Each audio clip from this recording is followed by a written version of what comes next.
BJP का x नेता doctor Partha Banerjee क्या बोल रहे हैं आरएसएस के बारे में, देखिए आप लोग। आरएसएस कभी भी इस देश के तिरंगा को कभी भी सपोर्ट नहीं किया और इस देश के लिए क्या सोचते हैं वो भी बोल रहे हैं।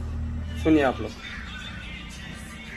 আমি যতদিন আরএসএস করেছি আমি অনেকবার বলেছি আমি আমার প্রায় ২০ বছরের আরএসএস জীবনে আমি কোনো দিনও জাতীয় পতাকা আমাদের যে প্রিয় গর্বের তেরঙ্গা জাতীয় পতাকা আমি কোনোদিনও আরএসএসের শাখায় কোনো ক্যাম্পে কখনো তুলতে দেখিনি, কোনোদিনও কোনো ক্যাম্পে কোনো শাখায় কোনো সম্মেলনে ভারতের জাতীয় সঙ্গীত কোনোদিনও গাইতে শুনিনি।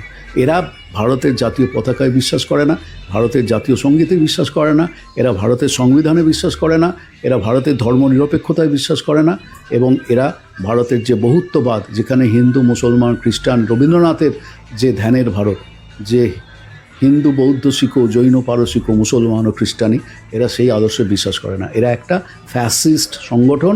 সেই ফ্যাসিস্ট সংগঠনের প্রতিনিধি হচ্ছে মোদি, শাহ, গডকরি এবং বিজেপি নামক রাজনৈতিক দল।